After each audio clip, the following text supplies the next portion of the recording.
Beats Planet.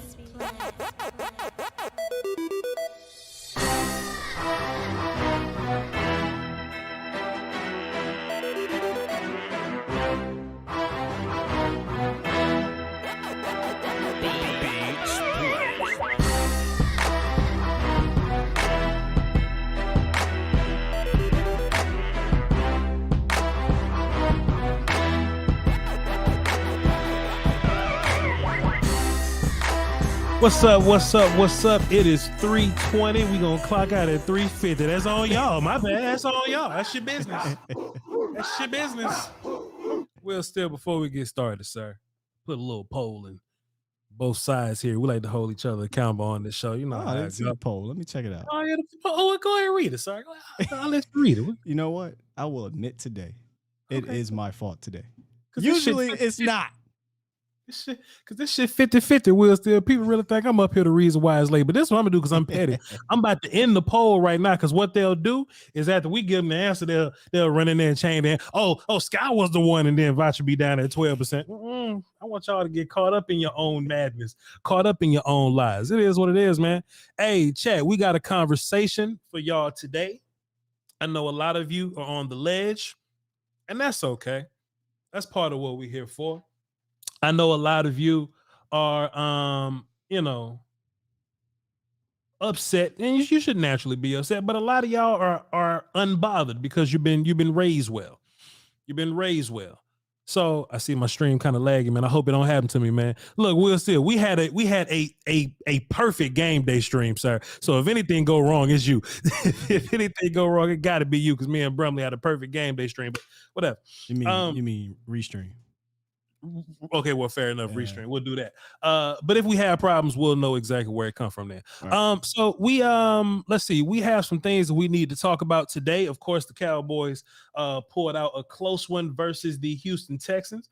It is what it is. We'll talk about that. Some of the goings on that happened to it, some of the injuries that we had run across, and breaking news. You know, it just kind of happens whenever we go live here at 3 p.m. Central. This ended up being a fantastic time slot. Master William, the Dallas Cowboys have signed T.Y. Hilton. So me and my mans is going to give you a pretty good rundown on that. But before we get started, just in case y'all didn't know, I will not be dropping film on T.Y. Hilton, but Law Nation will. I'm Lombardicus Prime. You are watching a master at work. In my mind. VOCHLOMBARDI. We being point guarded by the best in the business, William Stillion. Santa Claus on the ceiling.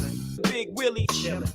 Pinch the Grinch for being a holiday villain. I was on the bomb squad for 10 years. Nah, I feel like I got a bop like that when I hear that. You know, man, I be in a mood, man, like, all right, y'all, we doing this little punk ass intros and you know what I'm saying? But then I was on the bombs. Yeah. Santa Claus on the ceiling. Big Willie chillin'. And it just come out of you, you know what I mean? In the holiday villain. It just kind of come out of you, man. The baseline is ridiculous. What's good, bro? Yeah, I appreciate you, bro. Appreciate you for being here. Thank you very much, sir. Let's start with this T.Y. Hilton news, and then we'll run into this Texans talk because we don't want to talk about the Texans game first. We'll start with the T.Y. Hilton because I think, let me just turn this down. First of all, I really don't give a shit that it's T.Y. Hilton because T.Y. Hilton ain't been good since Andrew Luck. So I ain't really like super excited about T.Y. Hilton. But whenever you do get signings like this, it does mean something roster-wise. You know what I mean? Mm-hmm. Like it does mean something in a grander scheme. You know, it's there. T.Y. Hilton is a free agent in week 14 for a reason. You understand? And, you know, he's available and we signed him and he's here and it's cool. All right, T.Y. Hilton. People saying, yo, Voch, what is T.Y. Hilton going to do for us today? And I'm like, I think T.Y. Hilton going to do very much for you. But he's signed for a reason. Now, I haven't gotten all the details yet. Of course, we're going to get a lot more information. We'll talk about it tomorrow. I don't know if he's been signed to the practice squad. I don't know if he's been signed. I know we had some roster spots open. Some dudes get hurt. Some dudes going to be out for a long time. So that's another roster spot open. So I imagine that this is just going to be a thing that we just, you know, hey, T.Y. Hilton is here now. So in this world where we don't really do a whole bunch of wide receiver things in the first place, I wonder what his role here is. James Washington was active for the first time last week. Jalen Tolbert was inactive. I believe so. Jalen Tolbert was inactive. James Washington was active. Yeah. And Odell Beckham didn't sign with nobody, and he said that he might not play, and his knee probably still hurt. You know what I mean? So I wonder if the T.Y. Hilton thing kind of is a move that means, hey man, we're not signing Beckham, but we still probably gonna need a little help at wide receiver. So let's just get Buddy in here, and we'll just cross that bridge whenever we get there. You know, could this be a signing to where, hey man, if anything happens to 88, we may be in some deep shit. So we just trying to sign as much wide receiver help as we can. But you know, it ain't like, you know, just watching the Cowboys offense close.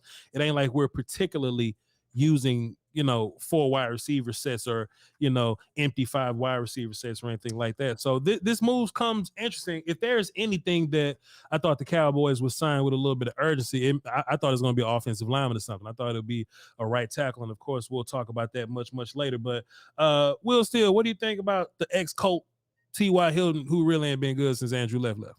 I don't want to call it devil's advocate, but I look at it from the other side because, you know, how much can you expect a guy that comes in this late to do something? Now, even if it was Beckham, I wouldn't expect it to be. However, one thing that we all have agreed upon in this passing concept is that we're not getting enough separation, right, from the wide receiver position. Hell, if you go look at the passes that Dak Prescott was throwing, 11 of his 15 or so incompletions were contested, and we're constantly throwing in tight windows. Conceptually, we don't get guys open often, right? Like once in a while, we'll get a concept that works, like we saw against the Colts. I think it was Tony Pollard one out the backfield, things like that. And when you motion CeeDee Lamb, it works. But the principle, the basis of this passing concept needs the wide receivers to kind of get open themselves, create separation themselves. And there isn't a guy on the roster outside of CeeDee Lamb that really does that. And really you need to kind of got to get him moving too, because you can double him and take him away that way. So here's what I was thinking on the way doing the show. Do you think that this could be, that T.Y. could be signed here to be a true slot guy? Because he seems to have more wiggle throughout his career than anybody on this team. And think about this for a second, Voch. They ain't got nobody on this roster that can run a legit whip route. Think about that.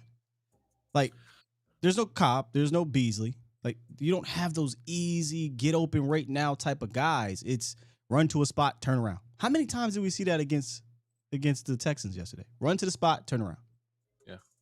On 15 of Dak Prescott's incompletions, the Texans got hands on 11 of them. 11. That's a lot. That's a lot, you know. And we knew that Petrie was, you know, going to be a guy that was going to play well for him, and you know, Petrie is probably the best player on the field for them. But I do think the idea that, you know, Stingley wasn't going to be there, you know, we probably didn't think too much of their DBs in the first place. That's probably why the game plan was to probably go in and to throw it around a little bit. But hey, shouts out to the Texans. They got hands on passes, and the Cowboys really didn't separate very, very well. They ran a lot of zone, and look, we haven't dug into the film just yet. So just take this with, hey, I kind of watched it a couple times, and we'll just move on from there. And when we get the real film, we'll talk about it there. But you do drive a fair point, Will, still, when you say that, you know, it's not like the Cowboys receivers. It's not like we ever got the super route running guy back. You know what I mean? Right. Like we let go of a super route running guy, but we never replaced that super route running guy. You know, Lamb is a good route runner for the style that he plays, but he's not a true, you know, slot, you know, like the Cole Beasley guy, the Isaiah McKenzie guys. You know what I mean? Just the easy, I can just get this one to you. We're basically relying on Lamb, or it's going to be Dalton Schultz. And if it's not those two dudes, it's going to be some weird pass to Noah Brown, and we're going to talk about Noah Brown much later. So sure, but the big question that comes from that is T.Y. like, is he healthy? I know that he gets injured every year or so. You know, he ain't really been great. And to be fair to him, I say he hasn't been great since Andrew Luck left. Shit, the Colts ain't really been doing great at quarterback since Andrew Luck left. And, you know, most wide receivers are going to live and die by their quarterback. So what happens if you put a quarterback like Dak Prescott with T.Y. Hilton? We'll see what happens.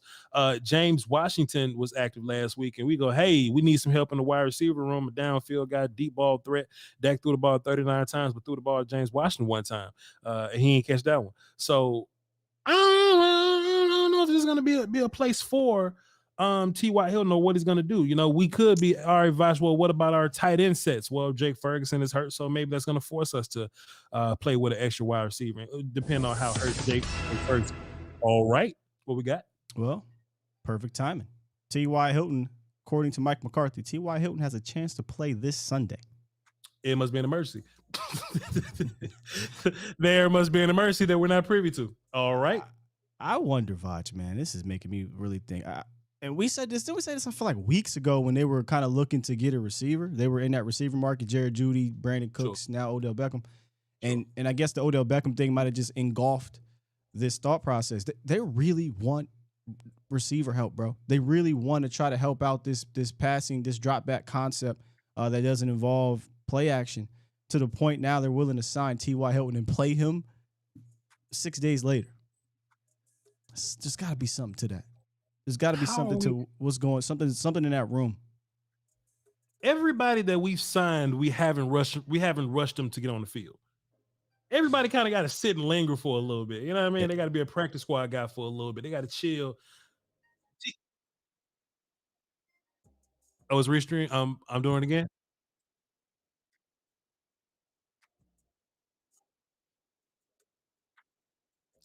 Just go to your settings and just like turn me down a little bit, like turn down the bit rate a little bit, like the the bit rate may be set to cool. All right, cool. You need me to come out and come back, like leave out and come back in or something? Oh, cool. So apparently there's some emergency dealing with the whole T.Y. Hilton thing. And hey, do you just add a wide receiver to that room? You just add a wide receiver to that list? I don't know, man. It's so interesting. Like I said, we saw James Washington. We ain't even use him. We ain't even use him because, and I think moving forward, I think the Cowboys they threw a lot versus the Texans because game script, because we just happened to the game just drew us into throwing the ball 39 times and not really rushing as much as we wanted because we were trying to come back at the end. We kept trying to fight and come back at the end. But there were plenty of opportunities in the passing game. We just still didn't really use the dudes that we got. If I go to my list up here, Dalton Schultz had 6 receptions. Noah Brown had 4. Michael Gallup had 2. CeeDee Lamb, in which I kind of wanted him to be the guy that he was last week. Last week, he was in motion for so many plays and he was getting the easy looks. We didn't do much of that with CeeDee Lamb this week, so I wonder what that's about. Tony got 4 catches, Zeke got 3 catches, and James Washington had a target and a drop. So in my mind, we're really not feeding guys like that. We're not feeding the pass game in that way. Is there room to add a guy? If you add T.Y. Hilton, let me leave and come back. Let me just leave and come back here.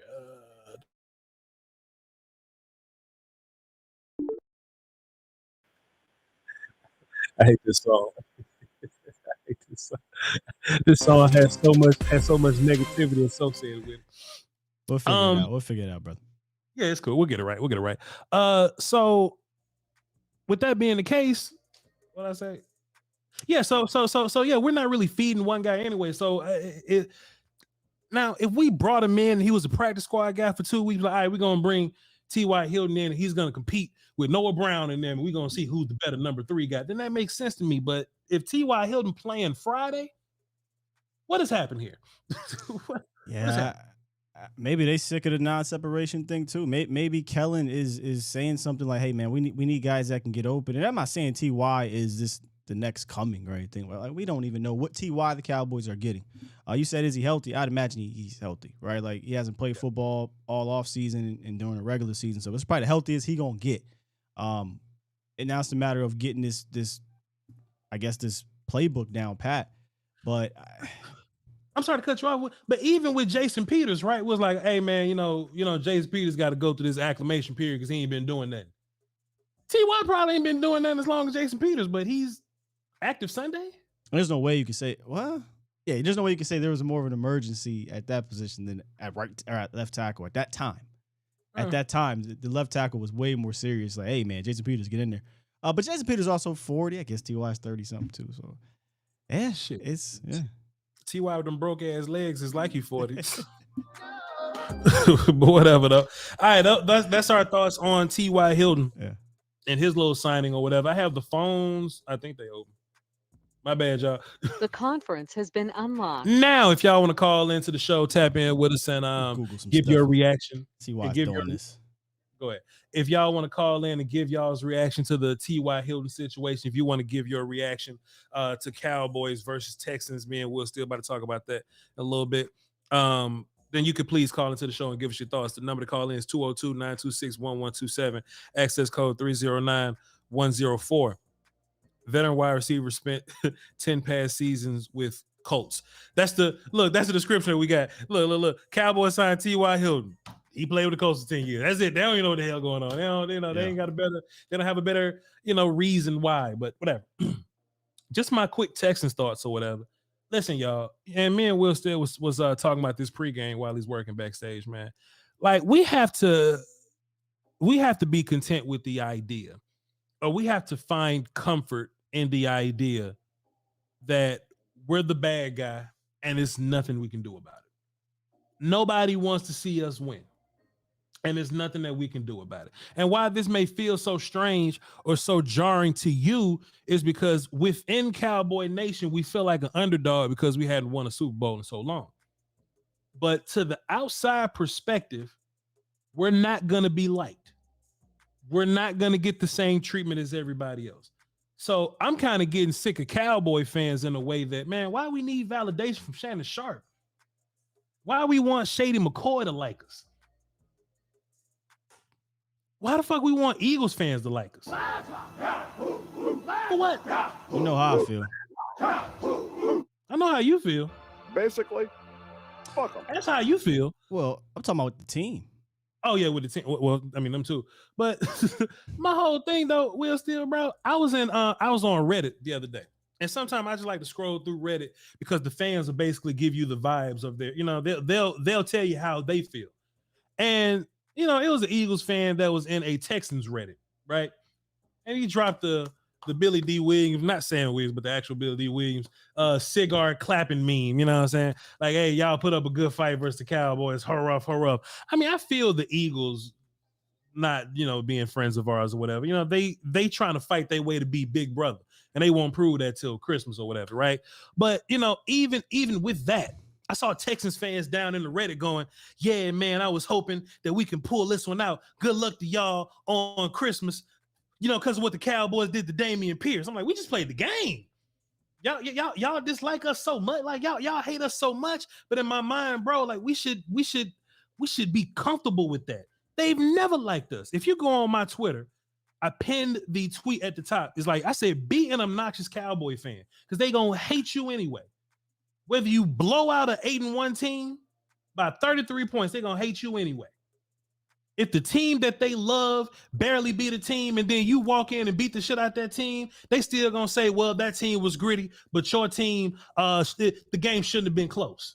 And that's for the Colts and for the Houston game. They're not going to love you anyway. They're going to come up with whatever reason to hate you. Patrick Mahomes threw 3 touchdowns yesterday. We won't hear a peep about it. Made 3 interceptions. What I said? 3 touchdowns. He did throw that though. He did that too, guys. He did that too. But that motherfucker, him and Josh Allen got 11 picks on the year, but they won't call them out on ball security. Why? Oh, because Pat got us, whatever. We're the bad guy. We're never gonna get respect from these people. Fuck them. Cowboys are never gonna get respect from national media. So why do we hop on social media and we go da-da-da, boom, boom, boom? They're never going to say we had a gritty win. They're just going to say, oh, the Cowboys should have won, and they should have won better than what they won. You could beat somebody by 33. Oh, they should have won better than what they won. Stay off the Twitter streets, man. Stay off the national media because they're never going to be in the same mindset that you are. You won a close game. Yes, it was the Texans, and you played bad for 3 quarters and 7 minutes, but you eventually got it right. Now, why was the Texans beating up on you in the game? This is the bright side. It wasn't them beating the shit out you. It was your own fault.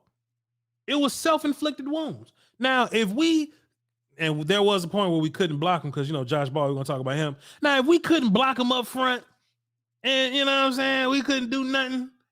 And, Trey Diggs gave up 5 touchdowns and shit, and they just smoked the shit out of us, then fine, that makes sense. But if you're out of place or you're not tackling or you're not seeing the coverage or Josh Ball stinks, that's kind of self-inflicted, man. That's a little more self-inflicted to me. You know what I mean? And these are all things that you can fix. But the bright side out of all this is that at the end, when it was on the line, you flipped the switch and you turned into who you really are. That's what matters. Now, and it's kind of wasn't even an analogy, but the mindset that I felt, Will Steele, is how me and you felt, right? We was like, all right, we got to talk about the Texans for 4 days. We ain't even finna give real analysis, and we'll just see what happens on Sunday. And we're just the YouTubers that we just did that, Will Steele. So if some of the players did that, it make a little sense to me. If you walk into a game and your urgency isn't the highest, you're not allowed to take anybody's off, because that's what Dak Prescott said at the end of the game. But if you walk into a game and the urgency ain't high and your first drive looks great, Kevontae Turpin muffle punt, momentum shifts, and you got to climb out your hole from there, these things can happen. Voch, you making excuses. This is my show. Fuck him. Voch, you making an excuse. What I saw from a team, what I saw from my Cowboys, right? Because at the end of the day, all they're going to do is reset Monday, say on to Jacksonville, and it's going to be a whole new week. And whatever happens in the Jacksonville game is going to make you forget about the Houston Texans game, which is whatever happened in the Texans game, make you forget about the Colts game, and the Colts game makes you forget about the Vikings game. This is a week-by-week sport. It's a week-by-week sport. So whatever happened in the Texas game is not going to exist after we play the Jaguars. So the Jaguars, who are a much better team than the Houston Texans, they're still a team that you should beat, but they're a much better team than the Houston Texans. Let's just hope that your team steps the physical up. They step the practice up. They get a little more clean. They go back through their operation, because that shit that you did last week not going to work against the team that we play next week. Not the Jags, but the next week for Christmas in them. You know what I mean? So hopefully this game is a wake-up call to make them go, all right, cool. Another thing that kind of gives me a little bright side in all this, Will Steele, on all our bad days, we still kind of score in this range, right? You know what I mean? We're still able to put up 27, 28. Like if you look at, I think, they consider the Giants to be a bad game. They consider the Packers to be a bad game offensively, and the Texans to be a bad game. If you can still get 27, 28 points out of that, cool. At least you ain't down in the single digits. Fine. Fix your mistakes. We'll be right back to being the team that we thought we can be. Because look, this could be, hey, Voch, you're making excuses, guy. But if Dalton Schultz catches the pass in the end zone, and if Zeke don't fall down at the 2-yard line on that 4th down at the goal line, you got 42 points on the board. You understand what I'm saying? If we don't give turnovers to the other team, then they probably only score like 9 or 14 or something like that. You know what I mean? I see Will Steele face, you don't like it, but damn, you know what I mean? That's in my mind. Schultz, catch the fucking pass. Noah Brown, catch the fucking pass. Zeke is normally undefeated in these goal line 2-yard situations. Take care of that, Zeke. Fall forward like you always do. Josh Ball missing 3 blocks end up being the 3 worst plays that you have on offense. Fix the fuck, you know what I mean? Fix Josh Ball. There shouldn't have to be a conversation of Josh Ball going out there stinking it up and the coach going, yo, can we get this fucking kid out of here? Where's Jason? And then we put Jason at right tackle. We'll talk about the right tackle situation in a little bit, but the game was sloppy. The game was sloppy, but the best part about it, that's not who you are for real, for real. We got Jacksonville next Sunday. We'll see what's going on. Will Steele, what you got on the game, sir? I'm not sure if I want to start at the top where you talked about being the villain, or go into this game in general. Like I'm on the opposite side. Do the villain talk first, because that's where we agree, and you'll just disagree with me later. Yeah. So the villain part here, like I said, behind the scenes is, I'm with you. I don't know why we're seeking validation from other fan bases and from these talking heads on TV. What I would like to see, though, Voch, is for the Cowboys to do this. And the person you see on the screen here is The Rock, and it's Corporate Rock. You know what Corporate Rock did? He leaned into being the villain. Yep. And they like to call us the corporate Cowboys. I don't get why we know we aren't liked as a Cowboy franchise organization. But we want to be so bad. It's like they I don't want to say they play that way, but the mentality is that way a little bit, right? Like, respect us, or all this Twitter talk of, oh, y'all saying this for this team, and that. Forget that. Lean into being the villain. That's how I see it. Be the bad guy. I don't even want to use the quote that the other team said, but I'm sorry. I love it. They don't like us and we don't care. Yep. I hate to use that quote, but that's how I feel like this organization should act like. Stop trying to be liked. As a fan, you know me, I told you before, I'm retired from sitting here fighting with these goofies online and these talking. I don't give a dang about that stuff no more, man, because they need to go out there and need to prove it and get it done once you get to January. But I say be more like, we're corporate Cowboys, but then be more like corporate Rock. Lean into the villain, lean into being the bad guy. That's all I'm saying. For sure, man. Rocky went out there in the ring. The crowd chanted, Rocky sucks. Rocky hit him with the Rocky does not suck. And within months, that motherfucker became the biggest star of the goddamn WWF. So 100% Miss Will. But go ahead, though. Tell me why I'm full of shit on my Cowboy Texas take. Go ahead, Zach. No, you said a lot of good things there. It's just that my question to you is, does it concern you that some of the things that we're seeing are patterns? Yes. Fool me once, shame on you. Fool me twice, shame on me.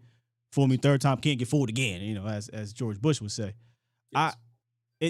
That's where I'm at with it. I'm very much week to week. I'm always week to week league. The problem is we're starting to see certain things happen week to week. That's where the week to week thing it sums itself up, right? May I? Yeah. May I? Yeah. Yep. This is where I give you credit, sir, because when you talked about certain stretches in this schedule, it wasn't the hard teams that you was worried about. You was like, man, Voch, worry about these bad teams, man. You're like, Voch, I'm worried about these sorry ass teams we're gonna roll up against. And I think the Eagles game is gonna be a good measuring stick for us, right? Because if we're a team that 100%. if we're gonna be a team that play down our competition, but we get up for the big games, fine. At the Jaguars, ain't no more little games, goddammit. Fine. I feel good about that. You know what I mean? At least we can just step up to the big teams. You said after the Jaguars, ain't no more bad teams. After the, right. Yeah. After the Jaguars game, there's no more bullshit teams. It's playoff team. The Washington Football Wizards are probably going to be a seeding placement team that's going to be important than playoffs. So if our identity is that, hey, man, it's the Texans, fuck them.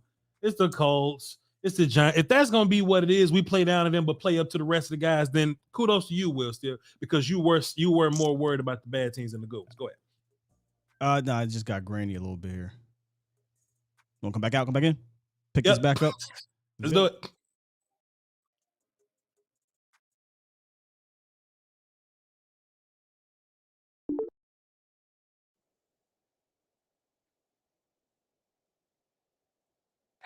Oh, so yes, kudos to you, sir.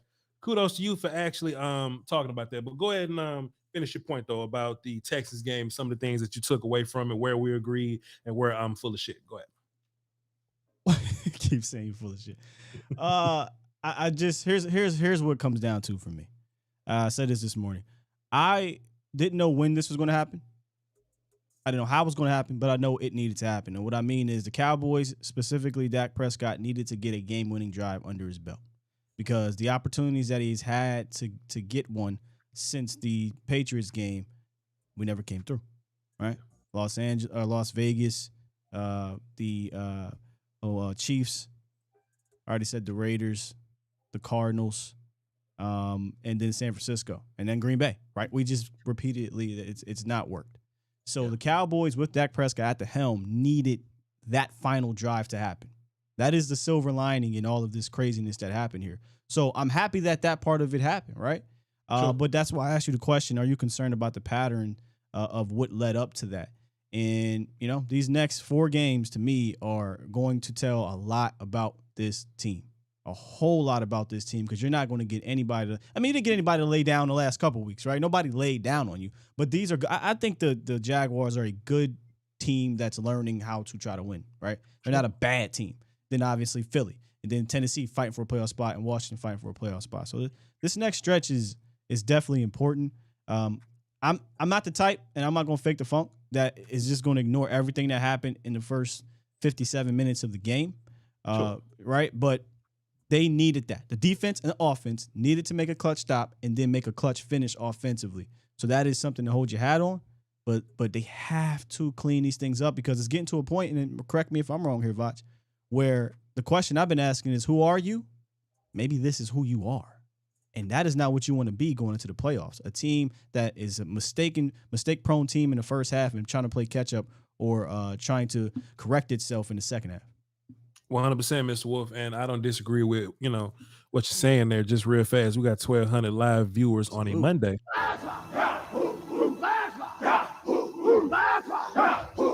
But to your point, though, Will, still, there are patterns. There are patterns, and they're not good patterns, which is why I say the Eagles game will be the measuring stick for you, right?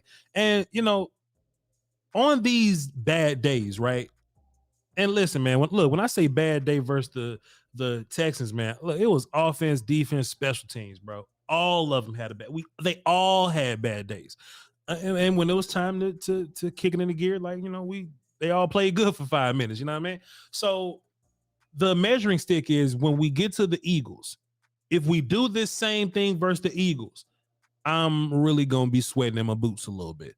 I'm really gonna be shaking at that point. You know what I'm saying? Now, if we come out versus the Eagles like we came out versus Minnesota, then Mike McCarthy, you got to tap our guys on the shoulder about these easy games, about these, lesser opponent games, right? But if we're gonna be fully ready to go versus the best of the best guys, hey, so be it. But hey, let's talk about it.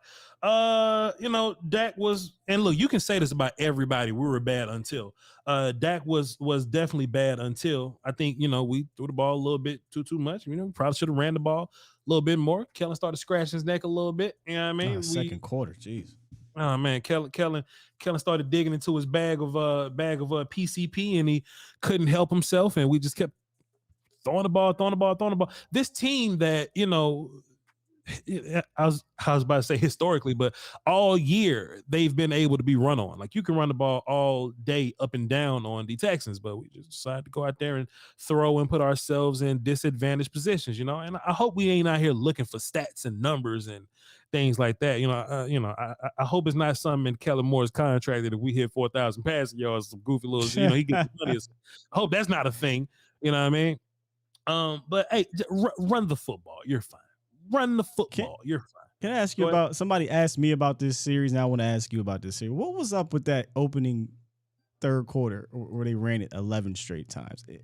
My answer was, I think they were trying to overcorrect themselves and get to their number. But that was, what was that, Voch?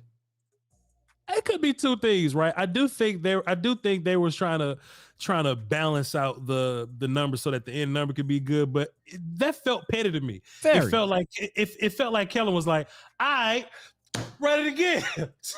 Run it again. Yo, Kellen, we're not gonna mix it. Nope. Run it again.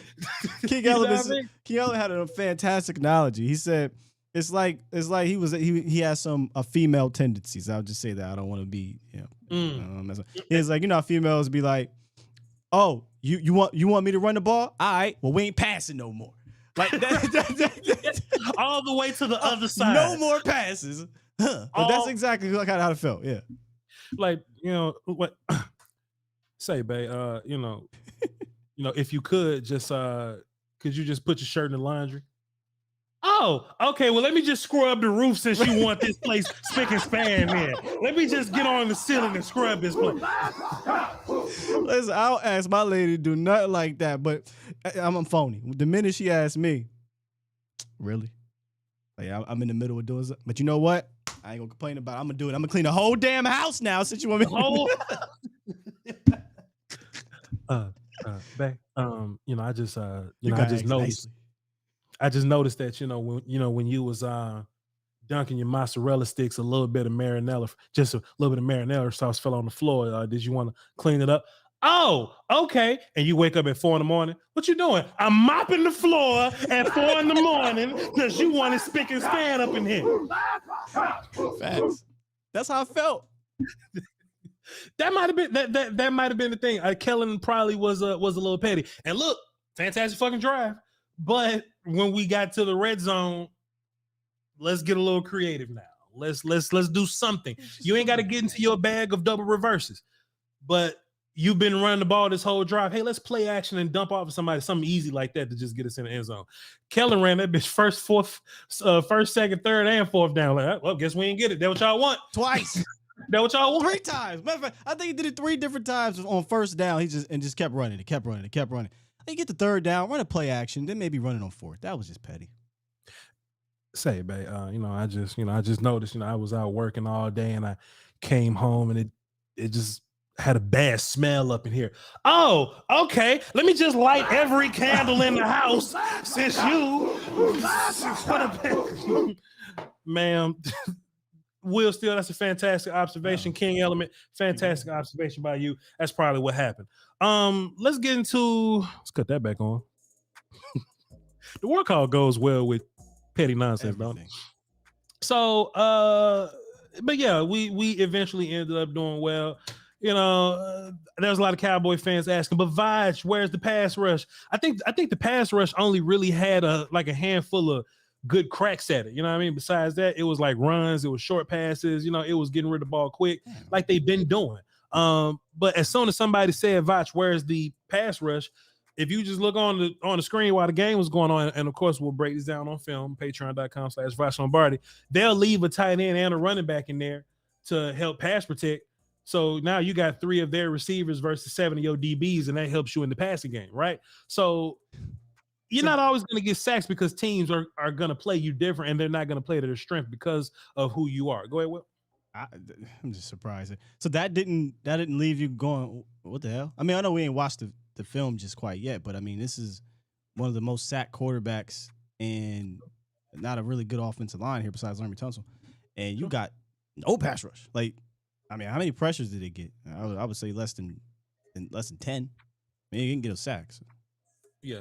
What we'll do on the Patreon when we're breaking down D-line, patreon.com/Voch Lombardi, we'll look at how many true drop back passes had a real shot to get pressure. And then we'll come back here Monday and we'll have that conversation. Because we actually did that for the Colts game. And we actually did like drop back counts, and it never went past 1,002, like 1,001, 1,002 ball was gone. Yeah, they got 3 sacks though in that game. They ended up getting 3 sacks because Matt had to hold the ball. But and that eventually happened though. You know what I'm saying? But like I said, we're gonna do the research for this game, and once I get my answers on the patreon.com/Voch Lombardi, we'll come back Tuesday and we'll talk about it. But the biggest turning point before you go there, do you think that the coverage was an issue in this game? Because they completed they had a high percent completion. And I wonder if the coverage didn't have the pass rushes back. Normally the pass rush has the coverage back, and that's why we're able to kind of mirror a soft secondary sometimes. But we ain't watched the film, but just off of your guess, do you think the coverage was a bit too soft in this game? I'm going to the screen here. Some kid I never heard of named Chris Moore got 10 receptions for 124 yards, probably. Goddamn, Amari Rodgers had 4 for 57 and 1 touchdown. He got one over Dono, the touchdown over Dono. Philip Dorsett, which I didn't know he played for them still, was 2 for 18. And then they only had 3 other receivers, which were running backs. And the big-ass kid, Jordan Akins, was 1 and 5. So it was look, if everybody didn't have bad coverage, whoever the hell was covering Chris Moore, it was some bad coverage on his ass. He had a superstar day. He had a CeeDee Lamb day. So like I said, all these are things that we're gonna keep tabs on. And if you're a member of my Patreon, whenever we come into class, remind me, hey Voch, can we keep eyes on the Chris Moore kid, and how many times did we have opportunities to get sacks on true dropbacks? Okay, we'll do that. I'm offensive line guy, Will Steele. But you've grown into offensive line guy, and I can really appreciate that about you. Yeah, I know, man. Your cousin, they said it was I ain't see the final report. He tore both of them. AC and MCL, ACL, MCL. Yeah, so they said that's the same thing that happened to Michael Gallup. All right, cool. Terence Steele was incredible. And it's funny, not funny like hilarious, but funny like, just as you think about it. I don't think Terence Steele was a guy that got the big respect unless it was like film watchers. You know what I mean? Like film watchers respected him. And then as we tell people in our respective, communities and audiences or whatever, those people knew who Terence Steele was. As Voch will break down some film, as I break down the Patreon, as you'll show your clips, we saw how good Terence Steele was this year. But just national media don't really always give offensive line flowers unless they'll have the O-line pros to come in and tell you about the O-lineman that we know about, and that's how they'll end up doing it or whatever. But Terence Steele was having a career year, and I think a lot of casual Cowboy fans just didn't give him that respect because at the end of the day he's still Terence Steele. But boy, when his ass got off the field, you noticed it was a glaring notice.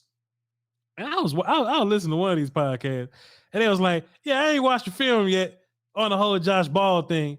I don't know if it was as bad as people say. Josh Ball probably had 5 bad plays. Well, shit, he only played 12 snaps, 13, 15 snaps before he got him up out of there. Dog, it ain't about the bad plays. It's about the super impactful joints. Let me lock this up. The conference has been locked. It's the super stupid impactful joints. And whether it be like everything bad that happened to Dak Prescott came from the right tackle when Josh Ball got in the game. And it's hilarious, not really funny because I'm upset about it, that when Jason Peters stepped in the game, all that shit just went away. All that shit just kind of went away. Best drive of the series. Now, I like Jason Peters. I don't know if he's going to be able to recreate what Terence Steele was doing. But all Jason Peters got to... All right. I love how it just goes right into what you're saying. I just stopped. Go ahead. Looks like the Cowboys, according to Calvin Watkins, looks like the Cowboys will rotate at right tackle with Josh Ball and Jason Peters on Sunday against the Jags. Listen, man. I saw somebody say, where my glasses at? I saw somebody say, watch. Do you think that Josh Ball would play better if he had a week of practice? What? And I wanted to cuss so bad, but I don't be wanting to disrespect people in real. You know what I mean? I don't want to disrespect people over the internet because I probably wouldn't cuss you out in real life. I mean, so I just probably move on. So I ain't want to cuss, but like, dog, like Jason Peters ain't played right tackle in a decade or something, 15 years, something like that. Josh Ball is the scout team left and right tackle every week. He's swing tackle every week. No extra practice won't help Josh Ball. But Voch, what about continuity? Zach Martin should have more continuity with Josh Ball at right tackle than Jason Peters. How about this? Chat, what do I say about continuity? I told y'all to write this down, and it'll be on the test. Continuity is good, but chat, what is better than continuity? Talent. What's the one? Don't even say it, Will. Still, let them say it, because I told them to write it down, and it's going to be on the test. Chat, what's better than continuity? As I give y'all time to just answer, Will, I ain't cared nothing about the amount of practice that Josh Ball got. Josh Ball just ain't good. The bad part about it is I'm just a YouTuber. You just a YouTuber. That motherfucker wasn't good in preseason. Look, I'm seeing all kind of answers. Somebody says experience, skill, heart. What class y'all been in? Shit. Yo, they showed up late. They ain't study, fam. I say one specific line about what's better than continuity, and somebody ability. Better dudes. I say so. Write this down. This may be on the test again. The one thing that whoops continuity is better dudes every time. Josh Ball has played a shit ton of right tackle. I want y'all to go tap Zach Martin on the shoulder and ask him who you want playing right tackle. It ain't got to be on the record because we don't want to embarrass. We don't fuck Josh Ball. It's whatever. Ask him. I wonder. Hey, Josh Ball. You wonder what? If the rotation is Josh Ball get about 2 snaps and the rest of the game is Jason Peters. There's just no, bro, think about this for a second. How? Terence Steele had 6 drives. We had 17 points. Josh Ball had 4 drives. We had 3 points. A turnover, a sack, fumble. Jason Peters comes in, no practice at right tackle. Game-winning drive. Fine. Just fine. How? Where Jason Peters is on the sideline thinking, man, I might have to go in there and play right tackle to help him out. He turns around and coach is like, hey, get your big ass in there. You're going to go play right tackle. You pulled him that fast. Why go back to him? That's the whole Connor Williams-McGovern thing. Remember that? Mm-hmm. Snip, snap, snip, snap. Forget that. Why are we playing? Hopefully this is gamesmanship. Hopefully it's, hey, you got to prepare for one or the other. And then it's just Josh Ball. I'm sorry, then it's just Jason Peters. But you can't go back to Josh Ball, man. Yo, Will, that sound good, but this is a team that refused to call Tyler Smith the better guy over Connor McGovern. So I don't know. We'll see. Long way in the chat box says that's a horrible take. Why don't you call in and tell me why better dudes ain't better than continuity? I played center, so I had to deal with like both sides guys, and better talent was always better than. I would take a horse over somebody that just knew all the plays, because I can tell you, him. But whatever, I ain't got to get into a one-on-one with you. Oh, so hold on one time out. So you'll take someone that know their position and everything about their teammates because someone is slightly more talented. Well, the flaw in that argument is that Jason Peters is way more than slightly more talented than Josh Ball. Long way in the chat. You could it's long way, and I don't know what this is. Is he a Cowboy fan? Because the only way he can legitimately say that right now, because basically what you're saying is give me Josh Ball because he's been playing right tackle and he's been continuity, yada yada, right? Ain't no way you a Cowboys fan, bro. He says it's not about the plays, it's the man next to you. What? Is he drunk? All right. No, he may not be a Cowboy fan, man. So I'm just gonna walk away and just act like I ain't see it. You know, if you got two players that are on the same level, then sure, continuity means something to you. But better dudes is a term for a reason. If Josh Ball gives up a goddamn strip sack and a goddamn elbow tap, pick, interception, sack, all that within 2 drives, and Jason Peters comes in and we hear nothing from Ogbanya Okoronkwo. If we hear nothing from him when Jason Peters come back in the game, we ain't gotta stop the whole show to talk to one person. But Will Steele. Yeah. I think I speak for everybody when I say that the ideal lineup moving on should be 77, 73, 63, 70, 71. Correct. But it seems like the Cowboys are going to make this a little bit difficult. So going into the Jacksonville Jaguars game, and I hate this, but it seems like we're expecting to have a rotation at left guard and a rotation at right tackle. I hate it, but how do you feel about that, sir? About this, the 5, or about Josh Ball rotating? About the left guard rotating and the right tackle rotating, because I bet you Connor McGovern and Tyler Smith are going to be rotating left guard. That's just what this team does. That's doing too much. Yeah. I think we got enough snap. I mean, wait. Tyron should be coming back this week. Yes. You don't want to have his first game be the Eagles, right? Sure. Okay. So I want to versus Jacksonville. Right. So if Tyron's coming back, we could potentially, be talking about rotating left tackle, left guard, and right tackle. That's doing too much. It's too much. But apparently it's Joe Philbin. Apparently Joe Philbin got faith in Josh Ball and Connor McGovern, and he's the one that's sending dudes out there first till somebody look him in the face like they're about to smack the shit out of him.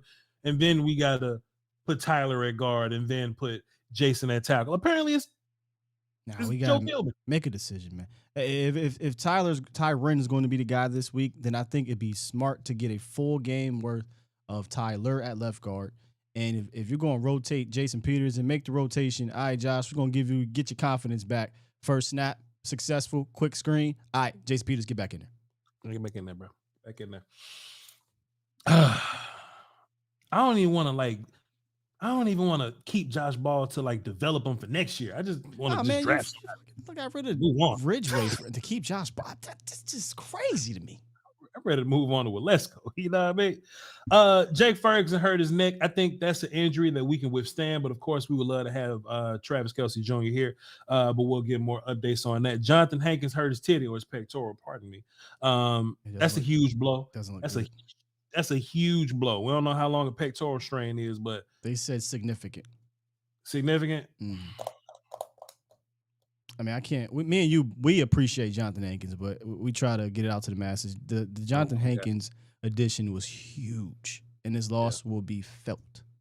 Yeah, I would love to re-sign Jonathan Hankins for another year. You know what I mean? Just kind of have him around because he's brought some shit to this run defense, and Yeah. he's a little older, but let him continue to just be a veteran guy. Him, Bohanna. We let go of Ridgeway, who was going to be future behind Bohanna guy. We could draft another guy like that next year, and we'll just do it like that.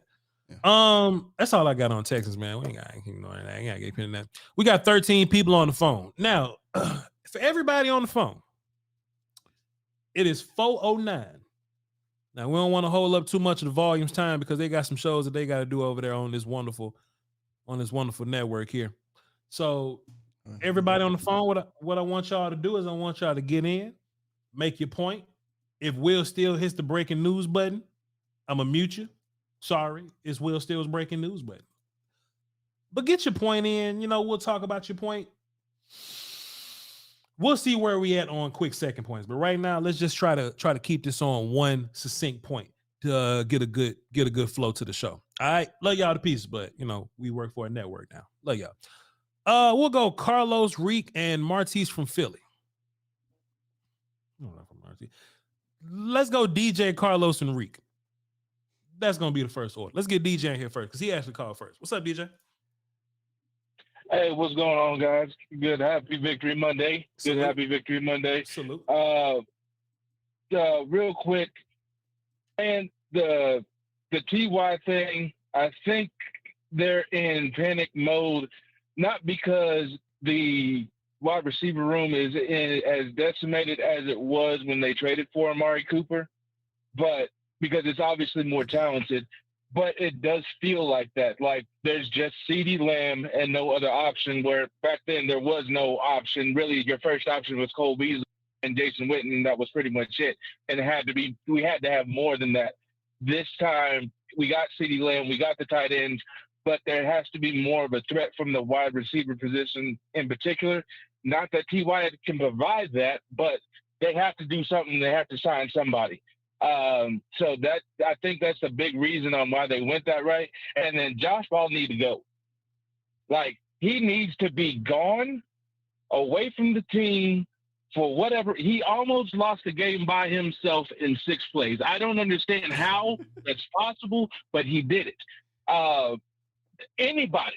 I'm in the anybody but Josh Ball situation right now because it was that bad. I watched him from the time he came in, from the time Terence Steele went down, and he died a horrible death pretty much every single play that they kept him in frame to where I could see him. Yeah. It was awful. I don't understand how, as a professional, that they said that they would rotate. It makes no sense. The dude doesn't need to be on the squad. Get the guy from Mexico in there or something. I don't understand it. The guy's never had a good play. Yeah. He's just not lost that bad or not been that involved to where he could affect the play because it went the other direction. He's never had a good rep if he was on the field. Preseason, in real-time games, whatever. Yeah. But that's all I got. I'll get that way, man. Appreciate you, DJ. Let me tell you how good DJ is. DJ fit 3 points in that one goddamn call. And look, he was damn sure about to get the button. He did like we wasn't gonna notice. I noticed, but he kept it short. So he ain't take no breath. Who was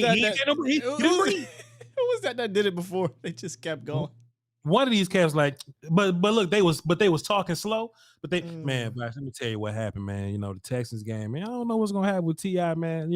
T.Y. Hilton, he's a smart player, man. See, when you have a smart player, man, that can make these and Josh Ball not a smart player, and that's my problem. You know what I'm saying? Because if you get beaten 6 plays, you know what I'm saying? 6 plays, shit, man, that's a whole game for you. And the whole game, Dalton Schultz couldn't catch a thing, but he's gonna catch the last, you know what I mean? But if he caught and he just, but if you know how to do it was great. Now, I was just looking on Twitter for just any updates, just any little information. Yep. Ed Werder had a tweet. I don't know how the hell I see his tweet or I saw his tweet. Somebody else must have retweeted because I had him blocked. Brandon tagged me to it. Twitter Brandon tagged me to it. And I did block him because, he your ops, so he my ops. But I happen to see it. Fuck it, whatever. Speaking to a few people around the league about T.Y. Hilton signing with the Cowboys, the most commonly used word to describe him is instinctive. Doesn't have the speed that he once possessed, but very capable receiver because of intelligence and high level of instinct for the position. Do you think this is a Dak Prescott right place in the right time type of signing, Will Steele, or put wide receiver in the right place at the right time type of signing? Goes back to what I said at the top. Somebody that can get open right now. Like, how many of those guys we got? None. And schematically, you're not doing things to do that. It was so sickening watching how many hooks that I saw in that game, in that zone. Frustrating. So schematically, it's a problem. Hopefully, they don't do it with T.Y. But if we want to go get a sense of maybe how they will use him, I would say go back and look at some of the things that Randall Cobb and Cole Beasley did, because I definitely think he's going to be a slot guy. And he can still do some outside things when they decide to move CD Lamb around. But again, this is so much. It's just so much guessing because you could have brought him in earlier. Yeah. It would not have hurt. He was out there. Yeah. He was out there. Yeah. So we have no idea. 4 weeks left. What the hell is he going to? We don't know how they're going to use him. This is how I project they should use him. But we're talking about Kellen Moore. Chat, if you want some film on T.Y. Hilton, be sure to let us know and we'll redirect you to Law Nation page and he'll be breaking down. He'll be breaking down. Oh, he already did it. So he broke him down months ago and then just he reposting it. So check it out. There you go. Shouts out to Law Nation. Go over there, check out his work. Who I said was up next? Let's get Reek on the phone, see what he's talking about. What up, Reek? Hey, what's going on, Voch? What's good? What's good, bro? Sky? What you got for the show? Hold on, man. I don't know who the hell, man. I don't know who the hell lost their damn mind talking about Josh Ball as a backup right tackle, man. Where's my dude Collins at from the preseason, man? He was doing a decent job. He's better than Collins. I mean, he's better than Ball. They should have Peters and Collins, because I could have sworn I just seen Collins 2 games before when all the backups came in on the field playing. My thing is Terence Steele. That's a big loss. And now Hankins might be lost. Yo, man, they need to do like the Eagles did and go sign them a couple big fellas in the middle if there's any more left. You know what I mean? Sure. To try to help shore up this defense, especially this run. I'm gonna say it like this, and I'm gonna land my plane. Dan Quinn, he needs to fix this read option tackling for this team, because actually, what Driscoll did to us yesterday, what makes us think that the Eagles is not going to do the same thing against us and get away with it? That dude's getting away. That read option stuff is confusing us. They need to shore it up. So play the Eagles, a team like the Eagles, we can stop that, or at least slow it down enough for us to do something effectively. That's all I got to say, man. Peace. Appreciate you, Reek. Yeah, for sure. You know, Driscoll. To be fair, he didn't go off on the ground. Driscoll got a couple first downs. You know what I mean? Driscoll ain't kick your ass like that. He could have been worse if he actually pulled it. For sure. Right. Exactly. Now, I don't think, you know, and look, to be fair, I'm sitting up here watching the game. I said, oh, Driscoll in the game. They ain't about to throw shit, about to run a read option with him. So, you know, it ain't like some cryptic shit going on that they couldn't figure out. Plus, I think when we play Jalen Hurts, like, Dan will probably muscle that into the practice that week. Like, hey, this is going to happen. I haven't watched a whole bunch of Texans because I refuse to watch Texans this year or whatever. But, maybe they wasn't doing quarterback by committee all year. And then they just showed up. So cool. This was a secret weapon. They called it on this thing where they were bringing him up from the practice squad to, listen, 1-10-1. I got to try to find a way. And hell, good credit to them. It worked. Driscoll's legs, I think, hurt us more in the past. Because he was running around, he was scrambling and extending plays, and then he threw it for the touchdown when he did that. But one more point on T.Y. Hilton, something that we have not brought up, Voch, that I think is very important. We often talk about the big homie aspect, right? Yeah. And Dallas has kind of been searching for that since the trade deadline. I shouldn't say searching, but they've been missing that. Let's just be real. Sure. When you get into a game like this where teams are playing you a certain way, CeeDee Lamb's a third-year receiver. He's not seen it all, not even close. Sure. Michael Gallup is not built in that manner. Michael Gallup's a very quiet-mannered dude. I'm going to do my job. I'm going to run my 3 routes. I'm going to be my outside guy. Noah Brown is a career special teamer. There's nothing he can say. James Washington just comes back in that game, and really he didn't play all season. Jalen Tolbert's a rookie. Kvontae Turpin is Kvontae Turpin. Sure. There's nobody that can go to the sideline and go to Kellen and go to Dak and say, hey, man, when I'm running this Tampa 2, I'm seeing Kirksey drop right back. So if you just let me instead, you can do all these hooks right here, but let me continue to run my route to pull. There's nobody that has that wherewithal. So we make fun a little bit of T.Y. Hilton being old, who's 33, by the way. But I think that veteran, I don't even call it leadership, just that awareness, just having that experience could I don't want to say do wonders, but it could help in situations like this, because it seems like schematically we do struggle with these zone concepts. And maybe somehow, some way, T.Y. can say, hey, coach, when we did this and we were doing that, it worked, and it could help out. So this is another thought process, having him come in here, being a veteran that knows what he's doing. That's a very fair point. And, plus, we're going to run into these looks that we probably haven't seen on film all year just to, give the Cowboys their best shot. Mike McCarthy came out and said, man, Lovie Smith don't never run cover 4. When the hell it started happening? You know what I mean? So if you CeeDee Lamb, you're a young player, you Tolbert, you galloping, you didn't prepare for it, and you probably haven't seen it. T.Y. Hilton didn't probably seen every goddamn thing. You know what I mean? So that's a very fair point from you, Will. Still, we have about 1,400 concurrent viewers watch on a Monday. We ain't doing nothing else. We just even on the volume side, the numbers is ringing on the volume side. So I just want to say shout out to y'all. You know what I mean? Shout out to y'all for watching on the volume side. If y'all new, let it be known that you're new, so we can give you a good little welcome. You know what I mean? Let's get back to the phones, y'all. Don't forget, don't hold us too long. Don't hold us too long. Let's get Martise from Philly on the phone. What's up, Martise? Yo, 2 things. The same thing I said last week about Dak.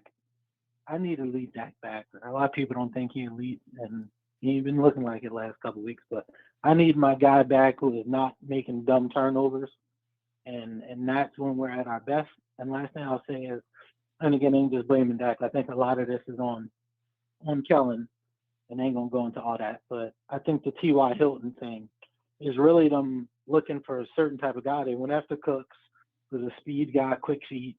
Wanted Beckham, quick feet. T.Y. Hilton, he old, injured, who knows what he'll give us, but I think they're really looking like we need a guy who can consistently separate. I honestly don't think this is just for the regular season. I really think they're looking like playoff time, best teams. If we're going to do anything, we can't expect that this is going to work. So I think it's probably something more about his ability to maybe win one-on-one, because Gallup still ain't right, and Noah Brown and all that. So CD do his thing. Let's say CD gets off. Is that enough to get to a chip? He got 8 catches, $125. Is that enough? So that's all I got. All right, appreciate it, Martise. Yo, look, Martise said something that kind of made me think about something, right? Like if you watch these documentaries or something, they always, when they team win the Super Bowl, they talk about the turning point of the season and things like that. Yes. Like if it was for Cowboys 90s teams, but like signing Deion Sanders was the missing piece for the they're gonna do the Cowboy 30 for 30. T.Y. Hilton was the missing piece that we needed. Dak will be like, hey, look, Dak will be like, yo, and then they said they signed T.Y. Hilton. I was like, whoa. This is what we've been missing. It's going to be a pause, and you're going to hear it in the background. This was the one. Tony was like, man, I was like, are you kidding me, T.Y. Hilton? Hey, man, I don't know, man, but I just knew that the first day of practice T.Y. Hilton got there, things was going to change. I often joke about that. I say if the Cowboys do something special, I think, like, for real this time, I think the monologue they use, the turning point or whatever they use, it should be Mike McCarthy after week 1 when the Cowboys lost to the Bucs, where he's calling out the offense. And he called out Kellen, and he was like, nah, we got to go back to this and XYZ, right? And because the offense, for the most part, has looked different. Now, we've had these weird games like yesterday, but I think that's the one, bro. If we do something special, that should be part of that package. Sure. Brian Broad's like, I've been scouting for a long time, and I know that these guys with dreadlocks, right? They typically turn the tide. So now you got CeeDee Lamb, Noah Brown, and I'm looking at the practice field, and another guy with dreadlocks come on the field. I'm like, whoa, this may turn this offense upside down. No, don't let that be a part of the 30 for 30. I think Gallup the only one that don't got long hair. Gallup's the only one that got long hair, dog. I don't know who the hell catching the ball. Every time Noah Brown popped up, I went, come on, CD, but it was Noah. Every time. Don't Turpin even got locks? Turpin got locks. And then Simi got long hair. Simi got luxurious hair. That's got long different. hair, He ain't got locks. He got long hair. He got long, luxurious and don't Jalen? Am I Tolbert? Tolbert got a little bit of long hair. CD, Noah, T.Y. It's the lock crew. Michael Gallup got the season. Calvin Cambridge, you know what I mean? Got the little short joints. Got the black. Do he got locks too? Michael Gallup, or has he got the shit locks going on? I think he got the little Yon Means up there. The little twist. I thought he had a regular. I thought he had one of them, Black Power Ranger cuts. Yeah. Come on, son. Come on, Wilson. Let's get back into the phone. Let's get D Shift in here. What's up, D Shift? Simi got privilege. Hey, that's crazy. What's good? What you got for the show? Not much, bro. I heard y'all talking about the defense, man, and I really can't put too much on them. I mean, you get 2 drives where the team starts with 20 after 27 and 24. They score 2 touchdowns, and the rest of them 3 field goals. But in just looking at kind of what makes this team work, and what you had in the 5-game stretch. Just moving back to my point, I talked with Will earlier about it. So I kind of holler at you too. I don't know why they keep going away from the run. That kept you afloat. So yeah, I don't know, man. I really ain't got shit for the show today, man. Just wanted to call in and we run the damn ball, Voch. That's all. All right, appreciate you, D Shift. Good call. Go ahead, Will.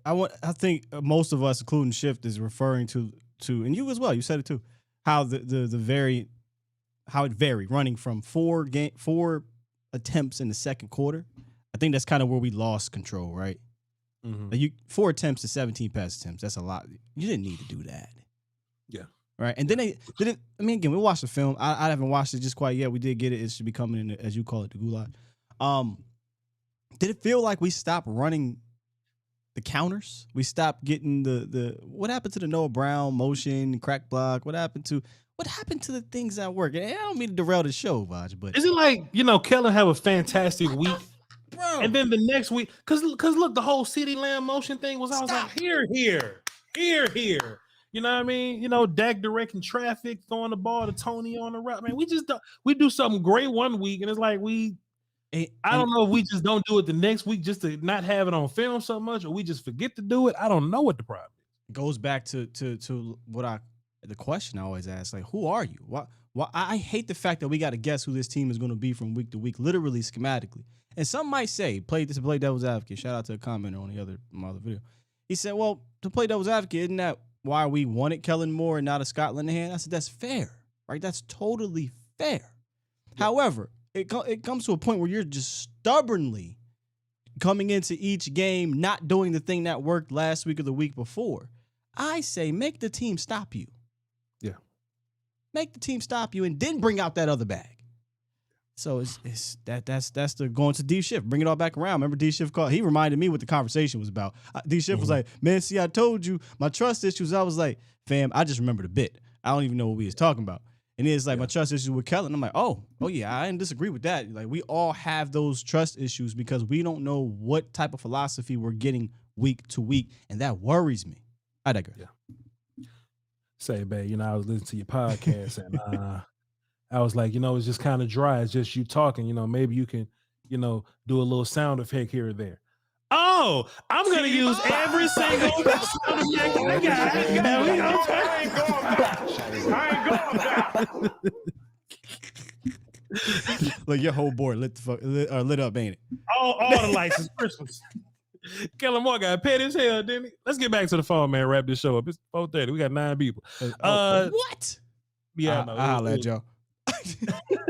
Volume. Let's get G Mac on the phone. See what he talking about. What up, G Mac? Quickly. Hey, man. Hey, appreciate you stepping the call today. Appreciate you. I got a small point in the beginning, then I just go back to something that I heard on Will Steele's show last night. All right. Man, I wish it was possible that all the content creators that I listen to, you, Will Steele, Foster King, can do like a show every Sunday, just broadcasting, because all you guys are great. And sometimes it's so hard to try to catch everybody's show. Yeah. So y'all do a great job. Since you said that though, quick pause. One, we can't do it every Sunday because y'all wouldn't watch it because y'all would get too much of it. But actually, this Friday, breaking news. Let me just not breaking news. We kind of playing this shit already. But if I just look the what's the numbers right now? How many people we got? Okay, cool. We still about 1,500 people. Hey y'all, Roundtable Friday. There y'all go. Roundtable Friday. Because Will still is superstitious and he don't want to do it prior to the Eagles game or the playoff game, so we'll do it right before the Jags and we'll let the Cowboys get their good luck. I'm saying I ain't wrong. I ain't been wrong yet. You ain't been wrong yet. Go ahead, G-Mac. Hey, but on Will Steele show last night, he said something really, really defining and nobody else really paid attention to. Like when he said that the Cowboys run zone, they run man-beating routes instead of zone-beating routes. So when you play zone against these routes, Dak Prescott is thrown into tight windows, and there's nobody that can beat coverage or either sit down in the route. So I went back last night and looked at the film, and Michael Gallup finally did it. I think it's like in the third quarter. His route was supposed to continue on, but he just sat. He found the empty place in the zone and just sat in it, and Dak Prescott completed the route.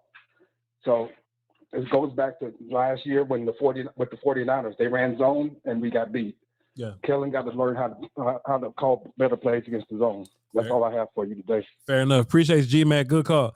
Will, you know something I was thinking about, man. You know, I be watching the little replays or whatever, and they got my cause, my cleats, and they doing a lot of community services, Christmas, things like that. Yeah. I always wonder, right? When they have these players to come talk to these schools and these kids and they do stuff like that, do they make the kids act excited if they don't know who the player is, right? Because with basketball, like you see these play, like you know what LeBron look like, you know what I mean, Curry and them look like, right? But if they were like, all right, guys, get excited. We have Dallas Cowboys, Avion Collins here to talk to you. Yay! Oh, shit, Avion Collins. And I'm like, dog, I work here and I barely know what he looked like. Let me tell you, it's so crazy you brought that up. I went to their little softball thing down here. Yeah. Or home run derby. That's what it was. So they make the rookies do certain stuff. I don't know if I should be saying this. Who are these people? I really like this. I've never seen these gentlemen. Who is 47? Time out, because I really like this dude. But they was talking to the kids. They sat in the kids section, right? They sat in the kids section. And all these rookies, dude, you got the first round pick. Nobody know who the hell Tyler Smith is. Nobody cares about Tyler Smith and Sandwich.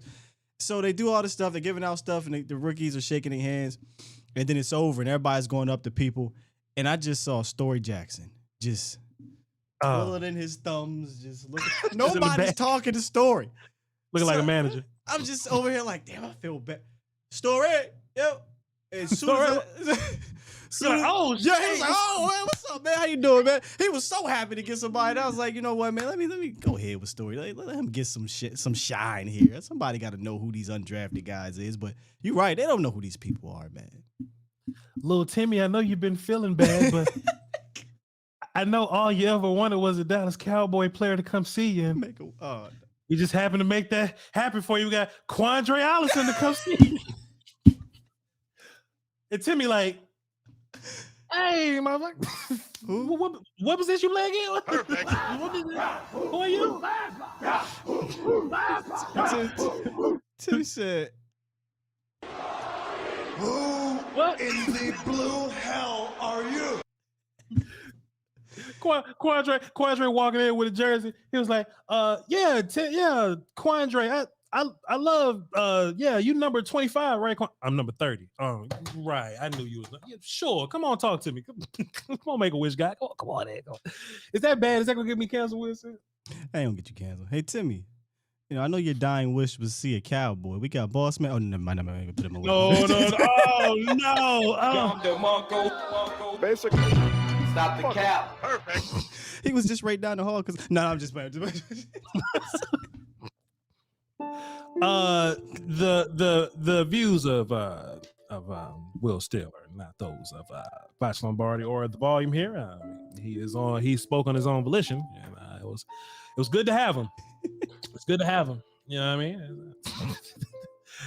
mean? He did fantastic production work for 8 months. All right, man. They not getting rid of nobody, dog. We ain't going nowhere. We just keep making these phone calls. Go ahead. I did think about that when they be making them rookies do this work. Man, like, man, do it, bro. They don't want to. They don't know Matt Walesko, man. You see how uninterested they look handing them teddy bears out. All right, man, my bad. Oh, Los on the phone. My bad, Los. What's up, my guy? What you got for the show? The producer formerly known as. Good afternoon, Voch and Scott, man. What's up, hey, bro? My only quick point is this. Am I tripping? Or do I wish they can incorporate CD more in play action or in quick game passes to get him more in rhythm? Sure. Especially now, because the whole tackle situation is going to make a whole difference. And I feel he's been on and off this season. And the best game this season was 150 yards, 2 touchdowns, and that was a Green Bay and a loss. Yeah. So, and he's about to get 1,000 yards receiving. Don't Sure. get me wrong, but I need him to get more involved. Right. And I would even involve a rush here and there, because you want to get your playmakers in the straight. Yeah. And make a play. Yeah. And let's remember, when we drafted CD, we expected him to be a true dominant top 5 NFL receiver. Sure. In my opinion, like those Justin Jefferson, Cooper Kupps, Adams of the world. Yeah. And that's the positivity of it. I still feel there's more growth and potential to him having a game-breaking game where he show his true dominance. He can have in this game in the NFL, but this is a copycat league. Yeah. I'm just curious if we're ignorant to our system only. Cough, cough, Kellen Moore. Mm-hmm. And let's see if he actually knows how to, use CD more and basically move him around. Yeah. Like, he's your number one for a reason, Yeah. And that's all I got to say. Appreciate you, Los. Yeah, Timmy, now you can go back to school and tell your friends that Isaac Taylor Stewart came by to see you and whooped your monkey ass in street hoops. Classic Dave Chappelle bit. Go ahead. How about this? Somebody said the hood kids, where's Zeke at? You're right. Hood kids are ungrateful as hell. Like, yo, kids is crazy, fam. Trust me, I know. They straight up tell you straight to your face, man. You ain't never been in the Salvation Army bucket. I don't know you. How many touchdowns you got? And look, Will, we know this because Cam Newton do his little camp. Remember that one time Cam Newton had a little badmouth kid talking about how he ain't got signed that year? These kids ungrateful as shit. Imagine what they'll do to Ian Bunting. Imagine. Let's speed these calls up a little bit. Brandon from Houston, what's up? Hey, what's going on, man? I just want to say, man, T.Y. Hilton, I guess we got to roll with it, right? I feel like Petty Kellen has been going to the coaches like, I just need a wide receiver. That's why all my passing game shit isn't working. So they're gonna just say, here's T.Y. Hilton, make it work. I guess he's gonna have to come in here and start day one, which is weird, but I think all we had was yak guys. Even James Washington, he's not separation guy. He's contested catch guy. So. Sure. If all we have is contested catch guys, like what are we even doing? So hopefully T.Y. can still run a 4-3. I don't know, but he don't have 2 ACL surgeries. So hey, I hope our O-line can take us down to the stretch, man. Jason Peters is just gonna have to be Hall of Fame, right? There it is. Appreciate you, Brandon. Good call. Let's get Cowboy James on the phone. Let's put a little legs on this. We just started having a little bit of fun. We play too much, bro. We play too much. I'm sorry. Oh no, we're doing fine. We are maintaining engagement here. You ain't doing nothing wrong, sir. Cowboy James, what up? Hey, what's up, guys? Man, cool. Hey, I missed your show this morning, Will. I tried to give you a call, but I guess you already knocked the phones up when I got around to trying to call you this morning. Yes, sir. But real quick to answer your question, Voch, I think it was Calvin Joseph covering that one dude that looked like darn near Shannon Sharp or somebody. I think that's who it was. I heard somewhere Calvin Joseph was covering that dude that looked elite. But I've had this in particular conversation with you a couple of times because I used to play offensive line too until I hurt my knees. And I'll tell you what, a bowl of goddamn Wheaties wouldn't help Josh Ball get any better. Yeah. I'm just being straight up with you, man. That dude is garbage. He is trash. They need to back that shit up to a landfill somewhere and dump him off somewhere. Mm-hmm. Because I'm gonna be honest with you, man. I don't even think he could cover my grandma. Hey, and keep her out from getting the sack. You know what I mean? That and I'm just, I'm just keeping it real. That is not hyperbole. Josh Ball looked bad every time he in the game. It ain't like he's had a good preseason. Just came out and had a bad I know game. that's what I'm saying. Yeah, I agree. No, we agree. We agree. He and the other quick little thing, as far as the rotation, that's bad, man. That's bad for chemistry. You want your O-line to gel and to work with each other, not keep rotating people in and trying to okay, now you in, I got to work like this. I'm totally against that. I don't think they should do that. What do you think? And I'm out.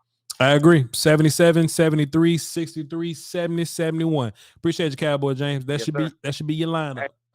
My bad, dog. He tried to just sneak one more in there. Listen, I know it's 1,400 people watching live. We're probably down like 12, 13 or something now. It's still good numbers. We have good shows like this every day. Like, y'all just be the ones that don't come through on the Thursday and Wednesday show. We do this all week. We have inside jokes all week. The Patreon is fun. You're not allowed to miss shows. So I appreciate all y'all for being here right now. But show up like this all week. We good to go. We putting up some numbers. Mr. Ronnie, how you doing, sir? Buenas noches y bendiciones para ti, tu familia, y para familia de Will Steele. How you doing, my brothers? All good. All good. All bueno. good. Okay, listen, now I just wanted to say, the game started out sloppy, but, at least Dak, he came through when we needed him. But honestly, Voch and Steele, if they play like the way that they played, I see us in the first round exit. I mean, because there are pro athletes on the other side, but we still should have looked at much better than that. I'm not saying that we should have blown them out, but we should have been more consistent. Kellen Moore had to stay with the run. He's like a crackhead, but with the passes. He just loved the pass. He just loved the pass. He thinks that he got to have big stats. Football is to win the game. No matter how you got to win, run the ball. If we run in the ball, stick with that. But he just want to keep on passing and passing, and that's hurting us. And if we go into the playoff with the slow momentum, starting the first half with slow momentums, it can come back to bite us. That's what I got for you, my brothers. I love you, and God bless you, and keep up the good work. Appreciate you, Mr. Ronnie. Shit, Will Steele, Mr. Ronnie came on with the Spanish there. King Element started, doing a little dance over there. He started, That's his native tongue. No, Mr. Ronnie, he's such an awesome old head. But to hear him talking about, how he comes in, God bless you, God bless your family, God bless everything, right? We need Jesus, but Kellen Moore is a crackhead. I know a crackhead when I see a crackhead. I know a neck scratch when I see one. Yeah, he smelled like a crackhead. He said, Kellen Moore. Okay, so then, now, when does crack... Now, so the cocaine's happening. When does that crack come into play for you? Will Steele, God bless. The cocaine happening is the best part because I can see folks flexing my mind. Okay, the cocaine, right? The cocaine, right? It was so serious, like, so we know the cocaine. Play it again, Will. Play it again. I got you. Play it again. Okay, so then, now, when does crack... Now, so the cocaine's happening. When does that crack come into play for you? He brought it back. He said, no. So we know the cocaine is happening. So the crack is here. The cocaine's happening right? When does the crack happen for you? The cocaine already happened. It's done. It's done. If it's crack, the cocaine's gone. We run out of time, man. But it's all good. Holy hell. It's all good. Let's get running. Before I get started, we see Gerard in the chat box. How about you, sir? Just wanted to give you your little sound drop. Hold on, give me a minute, man. Trying to find my board. Where is it? I can't see. Oh, there it is. Boy, city boy.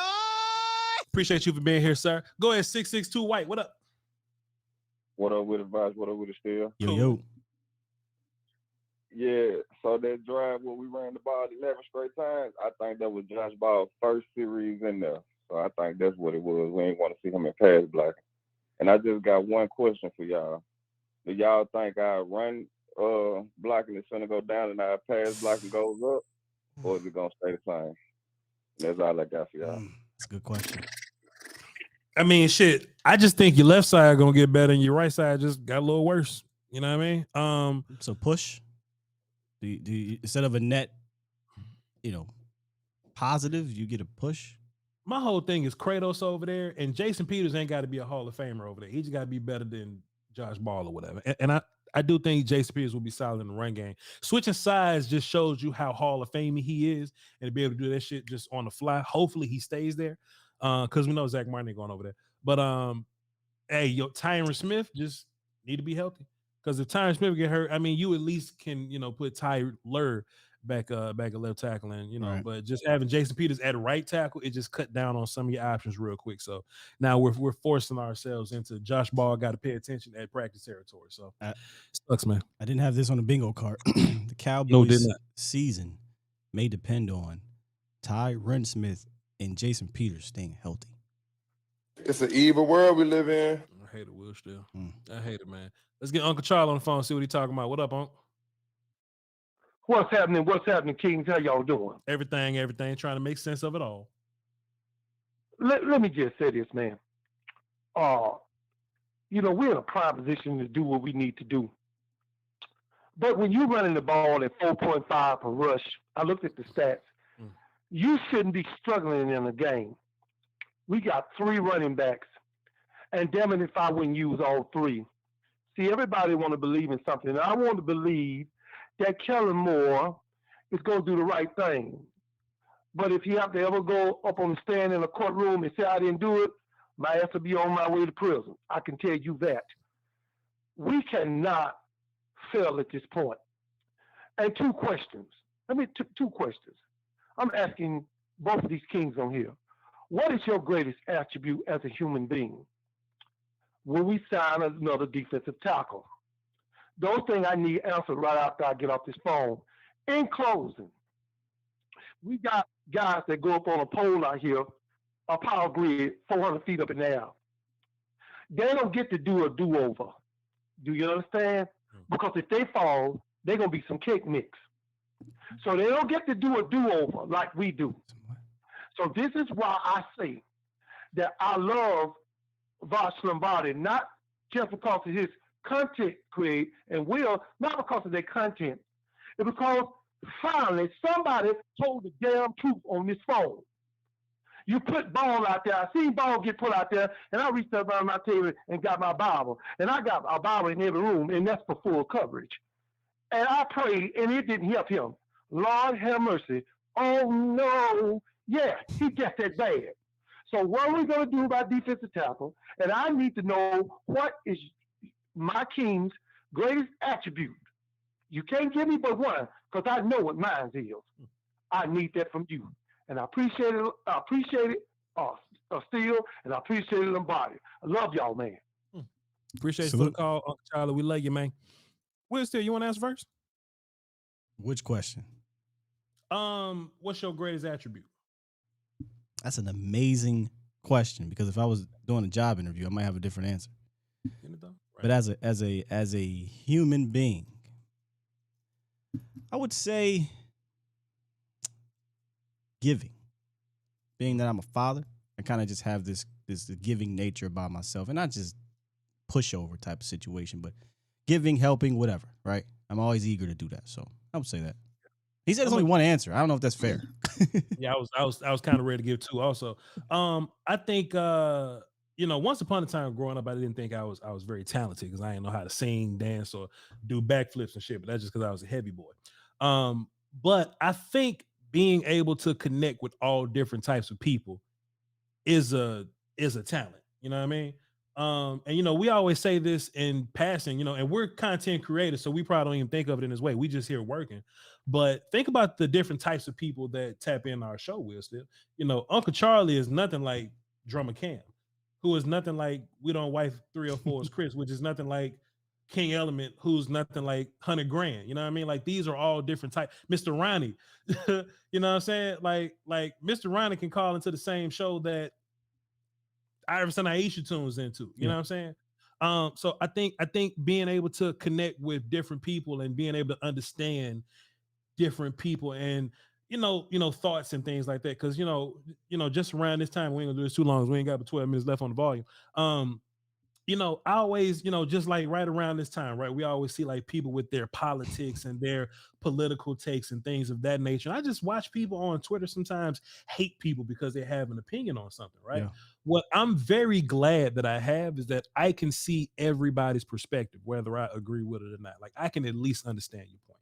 And I know that that's something that everybody's not able to do. You know what I'm saying? To be able to rationally use logic and to be able to connect with different types of people. That's why I think I use a Jay-Z line a lot, and similar to that, and it could be used both ways, from a hustle standpoint and just from a human standpoint, just adapting. Drop me anywhere on God's green earth, I triple my worth.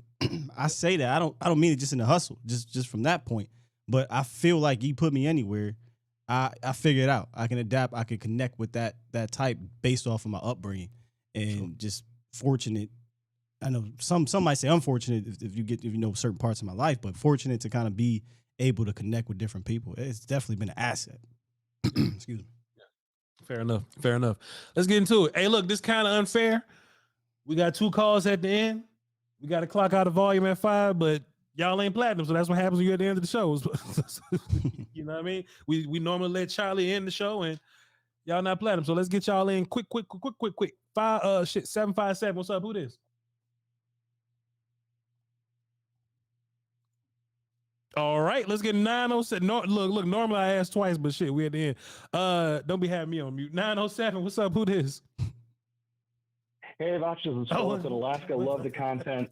I want to float a quick scenario to you and Sky and see what you think about the offensive line. Yes. With the return of Tyron Smith, is there a world where you see him potentially playing some snaps at right tackle? Because Peters hasn't played right tackle since 2005. Smith played right tackle his rookie year in 2011. Just want to throw that out there. Also, love Sky. I love the idea of leaning into the heel, being a Cowboys fan, but just remember, Cowboys Nation, do it like Sky, don't do it like Skip. I love it.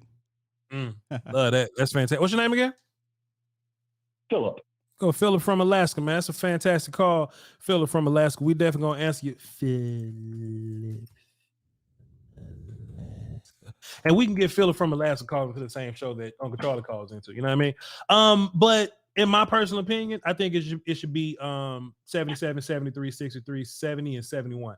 I don't want to have to move guys around too much, but Jason Peters has been working as swing tackle guy. You know what I mean? Yeah. So if I had to move somebody, I'm moving Jason Peters, and look, that's a fair point. Tyron has probably played right tackle, more recently than Jason Peters has, but I'm not going to move too many parts just to be moving them. So if it's up to me, I'm putting Zach Martin and Jason Peters on that right side, and I'm just going to knock on wood and hope nothing happens to the rest of them. I love the thought though. It makes sense, right? He played a full season at right tackle nonetheless. Now he was rookie, but man, that's a great. I don't think they'll do it. Sounds like they're going to do Jason Peters and keep left tackle situation with Tyron Smith, but great thought. I love it. Fantastic. Philip from Alaska. Thank you, sir. Thank you, guys. All right.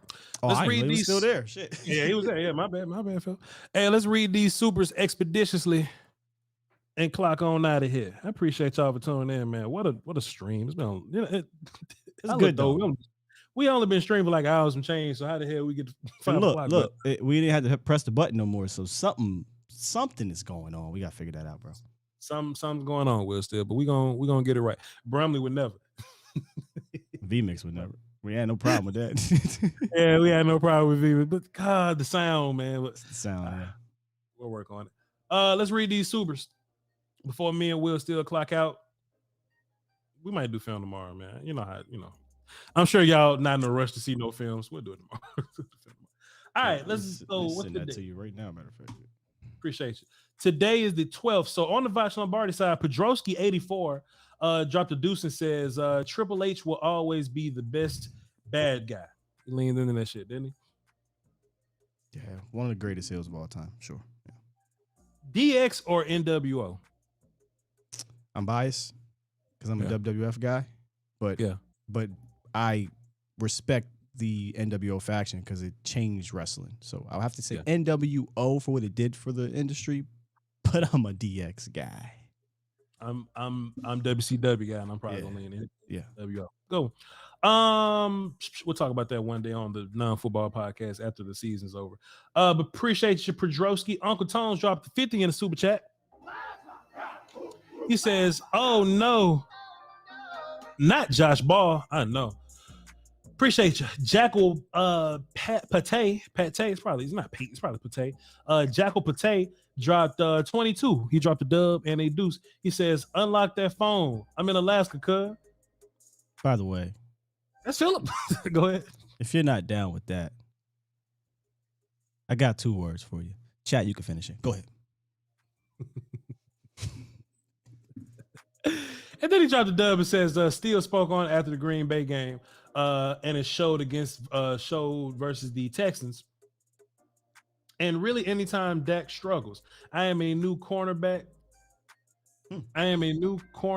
star because I am a Mississippi guy. Kellen Moore doesn't scheme guys open. Dak has to make every damn throw. Like, damn, give him some layups. Yeah, for sure. Dak got to not, and Will, that was something else I was thinking too.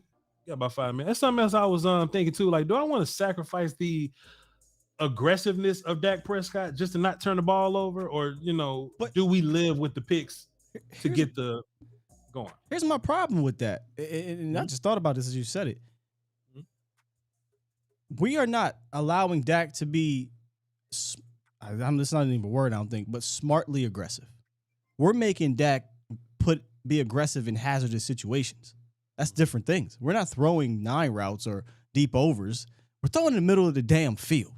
That's about the extent of the aggressiveness that we're getting right now, as opposed to scheming it to maybe go outside or deep overs or whatnot. So I would love for them to allow him to, because he wants to be aggressive. We'll make it a little bit easier. Don't make it harder. Don't put it in hazardous situations, because if that's the only opportunity he's got, he's going to try it, man. Yeah.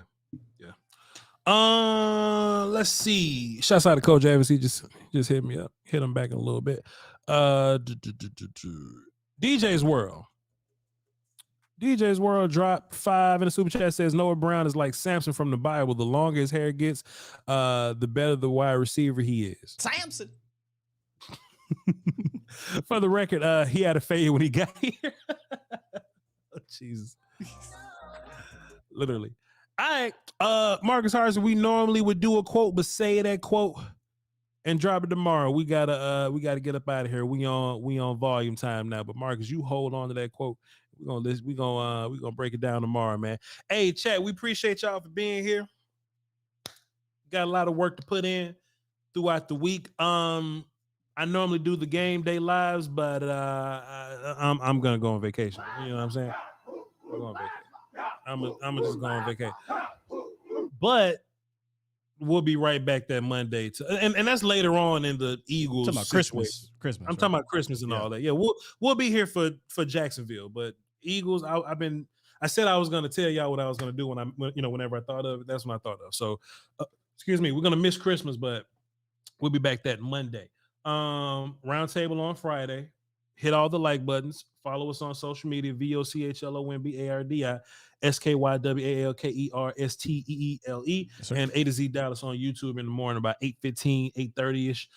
He'll take you all the way to 10 o'clock. I appreciate y'all, man. Love you to pieces, and we'll do this again tomorrow. It ain't going to be this long, but we'll do it again tomorrow. Volume. Beats Planet.